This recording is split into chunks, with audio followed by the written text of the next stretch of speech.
think you of this fool, Malvolio? Doth he not bend? Yes, and shall do till the pangs of death shake him. Infirmity that decays the wise doth ever make the better fool. God send you, sir, a speedy infirmity, for the better increasing your folly. Squire Toby will be sworn that I am no fox, but he will not pass word for 2 cents that you are no fool. How say you to that, Malvolio? I marvel your ladyship takes delight in a barren rascal. Why, I saw him put down the other day with an ordinary fool that had no more brain than a stone. Why, look you now. He's out of his guard already. Unless you laugh and minister occasion to him, he is gagged. And I protest. I take these wise men that crow so at these set kinds of fools no better than the fools zany. Oh, you are sick of self-love, Malvolio, and taste with a distempered appetite.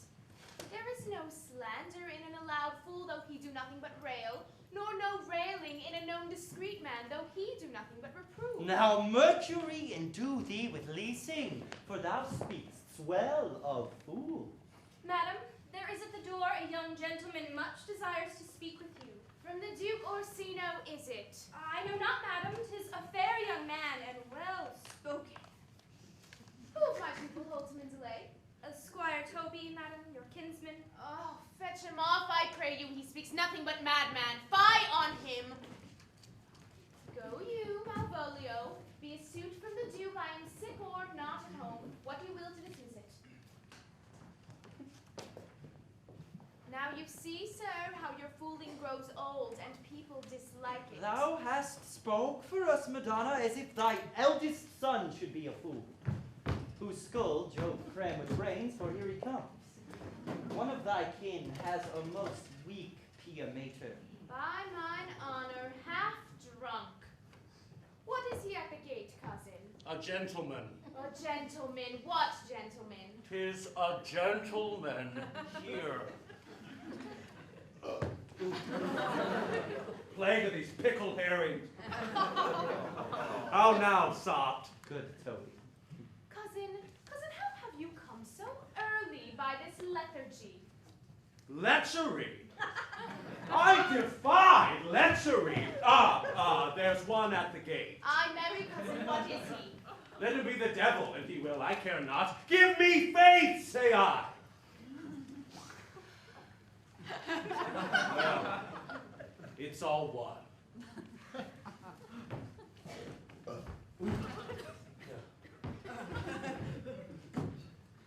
What's a drunken man like, fool? Like a drowned man, a fool, and a madman. One drink of heat makes him a fool, the second mads him, and the third drowns him.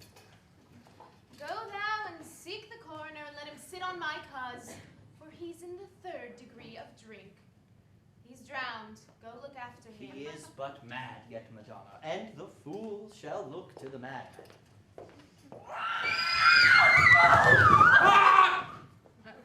Madam, yond young fellow swears he will speak with you. He said that he would love. I told him you were sick. He takes on him to understand so much and therefore comes to speak with you. He was to say I told him you were asleep. He seems to have a foreknowledge of that too, and therefore comes to speak with you. Ahem! What's to be said of him, lady? He's fortified against any denial. Tell him he shall not speak with me. He's been told so, and he says he'll stand at your door like a sheriff's post and be a supporter to the bench. But he'll see you. Oh. What kind of man is he? Why, mankind. What manner of man? A very ill manner. He will speak with you. Will you, or... No. Of what parentage and years is he? Not yet old enough for a man, nor young enough for a boy. As a seed is before it is a pumpkin, or a codling when 'tis almost an apple. Is with him in standing water between boy and man. He is very well favored, and he speaks very shrewdly. One would think his mother's milk were scarce out of him. Let him approach. Call Maria. Maria, my lady calls! Maria, my veil. Quickly, throw it over my face. We'll once again hear Orsino's embassy.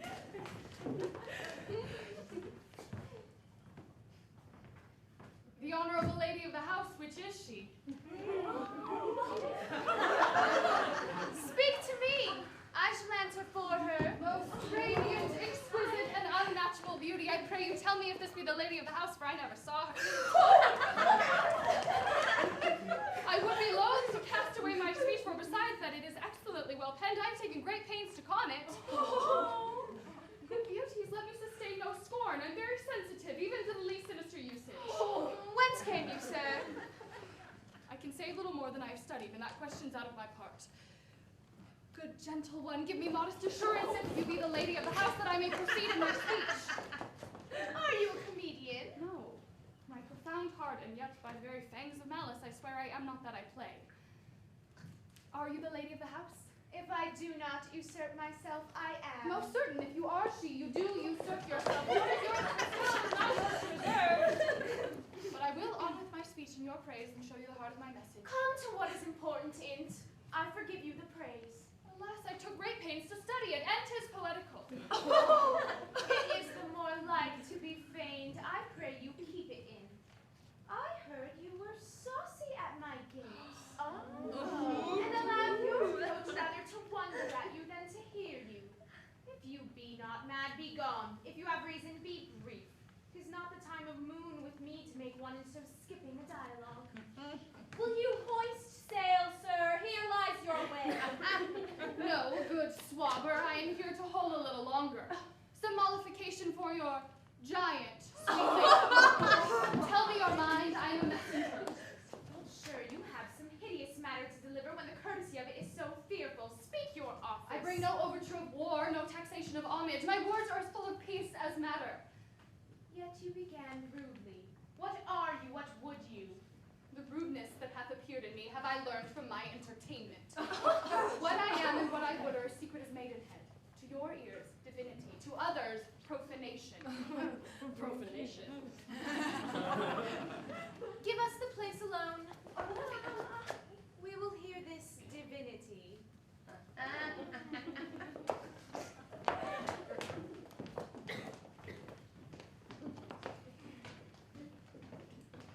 Now, sir, what is your text? Most sweet lady. A most comfortable doctrine, and much may be said of it. Where lies your text? In Orsino's bosom. In his bosom. In what chapter of his bosom? To answer by the method, in the first of his heart. Oh, I have read it. It is heresy. Have you no more to say? Good lady. Let me see your face. Have you any commission from your lord to negotiate with my face? You are now out of your text. But we will draw the curtain and show you the picture. Look you, sir, such a one I was this present. Is't not well done? Excellently done, if God did all. 'Tis in grain, sir, 'twill endure wind and weather. 'Tis beauty truly blent, whose red and white nature's own sweet and cunning hand laid on.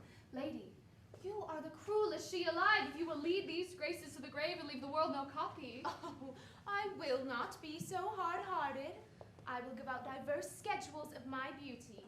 Every particle and utensil shall be labeled to my will as item 2 lips in different red, item 2 green eyes with lids to them, item 1 neck, 1 chin, and so forth. Were you sent hither to praise me? I see what you are. You are too proud. But if you are the devil, you are fair. My lord and master loves you. Oh, such love could not be recompensed, though you were crowned the nonpareil of beauty. How does he love me? With adorations, with fertile tears, with groans that thunder love, with sighs of fire. Your lord does know my mind. I cannot love him. Yet I suppose him virtuous, know him noble, of great estate, of fresh and stainless youth, in voices well divulged, free, learned, valiant, and in dimension and the shape of nature, a gracious person. But yet I cannot love him. He might have took his answers long ago. If I did love you in my master's flame, with such a suffering, such a deadly life, in your denial I would find no sense. I would not understand it. Why? What would you? Make me a willow cabin at your gate, and call upon my soul within the house. Write loyal cantons of contemned love, and sing them loud, even in the dead of night. Holler your name to the reverberant hills and make the babbling gossip of the air cry out, Olivia. You should not rest between the elements of earth and air, but you should pity me. We might do much. What is your parentage? Above my fortunes, yet my state is well. I am a gentleman. Get you to your lord. I cannot love him. Let him send no more. Unless, perchance, you were to come to me again to tell me how he takes it. Well, be on your way. Thank you for your pains. Oh, Poacher! Spend this for me. I'm no feed post, lady. Keep your purse. My master, not myself, lacks recompense. Love, make his heart a flint that you shall love, and let your fervor, like my master's, be